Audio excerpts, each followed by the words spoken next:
ನೀವು ಆಫ್ ಮಾಡಲ್ಲ ಹಾಗಾದ್ರೆ ಮುಂದಿನ ಈಗ ಸಿನಿಮಾ ಖಂಡಿತ ಮಾಡಲ್ಲ, ಖಂಡಿತ ಮಾಡಲ್ಲ. ಆ್ಯಂಡ್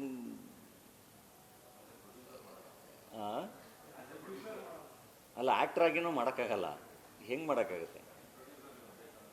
ಆ್ಯಕ್ಟ್ರಾಗಿನೂ ಮಾಡೋಕ್ಕಾಗಲ್ಲ.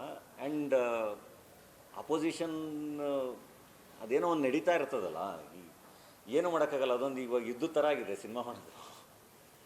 ಸೊ ಅದನ್ನೆಲ್ಲ ಫೇಸ್ ಮಾಡ್ಕೊಂಡೇ ಗೆಲ್ಸ್ಕೋಬೇಕು.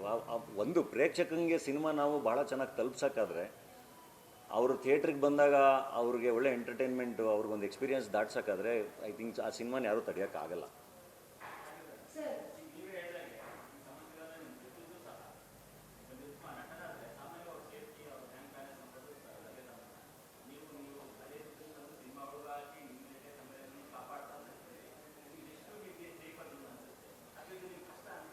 ಅಲ್ಲ, ಸೇಫ್ ಅಲ್ಲ, ಡೆಫಿನೆಟ್ಲಿ ಒಂದು ಮಟ್ಟಿಗೆ ರಿಸ್ಕೇನೇ ಇದು. ಬಟ್ ಏನಂದರೆ ಸಿನಿಮಾದಲ್ಲೂ ದುಡ್ಡಿದೆ ನಿಮಗೆ. ಅದಕ್ಕೆ ಬೇರೆ ಬೇರೆ ಇಂಡಸ್ಟ್ರೀಲಿ ಬಹಳ ದೊಡ್ಡ ದೊಡ್ಡ ಎಕ್ಸಾಂಪಲ್ಸ್ ಇದೆ. ಅಂದರೆ ಅದೇ ಇಂಡಸ್ಟ್ರಿಲೇ ಇದ್ದು ಅಲ್ಲೇ ಸ್ಟುಡಿಯೋ ಕಟ್ಟಿ ಅಲ್ಲೇ ಥಿಯೇಟ್ರ್ಗಳನ್ನ ಕಟ್ಟಿ ಆ ಸಿನಿಮಾ ವ್ಯಾಪಾರನೂ ದೊಡ್ಡದಾಗಿ ಅವರು ಕೂಡ ಅಷ್ಟೇ ತುಂಬ ಚೆನ್ನಾಗಿ ಭಾಳ ದೊಡ್ಡದಾಗಿ ಫೈನಾನ್ಷಿಯಲಿನೂ ಬೆಳೆದಿದ್ದಾರೆ. ಅಂದರೆ ಇಲ್ಲಿ ಬಹಳ ಚೆನ್ನಾಗಿದೆ ಎಲ್ಲದನ್ನು. ಅದಕ್ಕೆ ನಾವು ವಾಪಸ್ಸು ಕಾಂಟ್ರಿಬ್ಯೂಟ್ ಮಾಡ್ಕೊಂಡು ಅದನ್ನು ಬಿಲ್ಡ್ ಮಾಡ್ಕೊಂಡಾಗ ಮಾತ್ರ ಡೆಫಿನೆಟ್ಲಿ ಬಹಳ ಚೆನ್ನಾಗಿ ಆಗೋ ಸಾಧ್ಯತೆ ಇದೆ. ಅದು ಒಬ್ಬರ ಕೈಲಿ ಅಂತಲ್ಲ, ನಂತರನೇ ಇನ್ನೊಂದಿಷ್ಟು ಜನನೂ ಪ್ರಯತ್ನ ಪಡ್ತಿದ್ದಾರಲ್ಲ, ಎಲ್ಲ ಸೇರಿಕೊಂಡು ಅವ್ರವ್ರ ಕಾಂಟ್ರಿಬ್ಯೂಷನ್ ಮಾಡ್ತಾ ಹೋದಂಗೆ ಐ ಥಿಂಕ್ ಅದು ಲಾಂಗ್ ಟರ್ಮಲ್ಲಿ ಒಂದು ಶೇಪ್ ತೊಗೊಳಕ್ಕೆ ಸಾಧ್ಯ ಅಂತ.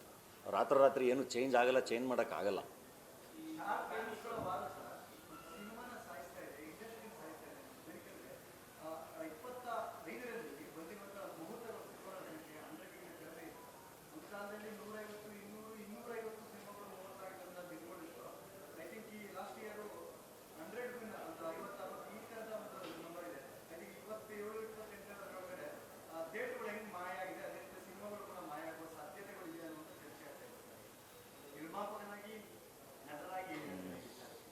ಗೊತ್ತಿಲ್ಲ. ಐ ಥಿಂಕ್ ನನ್ನ ಪ್ರಕಾರ ಸಿನಿಮಾ ಯಾವತ್ತೂ ಸಾಯಲ್ಲ ಅಂತ. ಅಂದರೆ ಎಲ್ಲರೂ ಮನೇಲಿ ಕೂತ್ಕೊಂಡು ನೋಡೋದು ಬೇರೆ, ಥಿಯೇಟ್ರಲ್ಲಿ ಕೂತ್ಕೊಂಡು ನೋಡೋದು ಬೇರೆನಲ್ಲ. ಅದೊಂದು ಎಕ್ಸ್ಪೀರಿಯೆನ್ಸೇ ಬೇರೆ. ಒಂದು ಹೆಲ್ದಿ ಕಾಂಪಿಟೇಷನ್ ಇರಬೇಕು. ನಾನು ಹೇಳ್ತಿರೋದು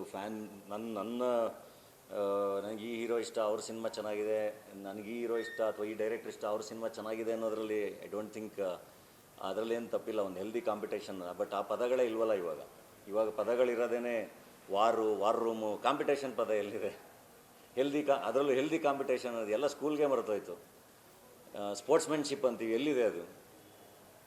ಸೋತರು ಗೆದ್ದರು ಒಬ್ರಿಗೊಬ್ರು ಕೈ ಕೊಟ್ಟು ತಪ್ಕೊಂಡೆಲ್ಲ ಹೋಗಿತ್ತು, ಅದು ಎಲ್ಲಿದೆ ಇವಾಗ?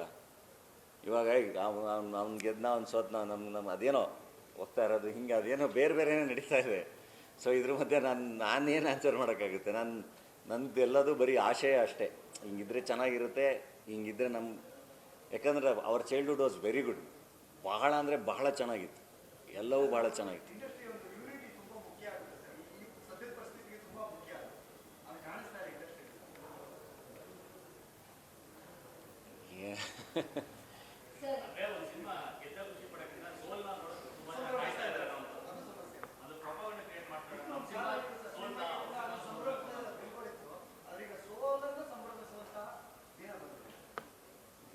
ಬದಲಾಗಲಿ ಅಷ್ಟೇ, ಚೇಂಜ್ ಆಗಬೇಕು ಅಂತಲೇ ಇಷ್ಟಪಡ್ತೀನಿ. ನನಗೆ I always wanted to work with every one. ನಾನು ಎಲ್ಲರ ಜೊತೆ ಸ್ಕ್ರೀನ್ ಶೇರ್ ಮಾಡೋ ಆಸೆ. ನಾನು ಭಾಳ ಚೆನ್ನಾಗಿ ಎಲ್ಲರ ಜೊತೆ ಹೋಗಿ ಆ್ಯಕ್ಟ್ ಮಾಡಿದ್ದೀನಿ. ಯಾರೇ ಸಿಕ್ಕರು ಭಾಳ ಖುಷಿಯಾಗಿ ತಪ್ಕೊಂಡೇ ಅಭ್ಯಾಸ ನನಗೆ. ಅದನ್ನು ಮೀರಿ ನಮ್ಮ ಪಾಡಿಗೆ ನಾವು ಏನೋ ಕೆಲಸ ಮಾಡ್ಬೋದು ಬಿಟ್ಟರೆ ಬಹಳ ಏನೂ ಮಾಡೋಕ್ಕಾಗಲ್ಲ. ಈಗ ನಂದು ಹೆಡ್ ಬುಷ್ ಅನ್ನೋ ಸಿನಿಮಾ ಮಾಡಿದಾಗ, ಹೆಡ್ ಬುಷ್ ಸಿನಿಮಾದಲ್ಲಿ ನಾನು ನಟನ ಜೊತೆ ನಿರ್ಮಾಪಕ ಕೂಡ ಹೌದು. ಅವತ್ತದು ಎಷ್ಟು ದೊಡ್ಡ ಇಶ್ಯೂ ಆಗಿತ್ತು ಅಂದರೆ ಯಾರೂ ಅಂದರೆ ನಾನು ಹೇಳೋದು, ಒಬ್ರದ್ದೇನೋ ಆ ಥರದ್ದೇನೋ ಆದಾಗ I think every one should come ಅಲ್ಲ ಇಂಡಸ್ಟ್ರಿಯಲ್ಲಿ. ಇರಪ್ಪ ಇದು ಸಿನಿಮಾ, ಅವನೇನೋ ನಿರ್ಮಾಣ ಮಾಡಿದ್ದಾನೆ, ಅವನೇನೋ ಮಾಡಿದ್ದಾನೆ ಅಂತ, ದಟ್ ಕಲ್ಚರ್ ಶುಡ್ ಕಮ್ ಅಷ್ಟೇ.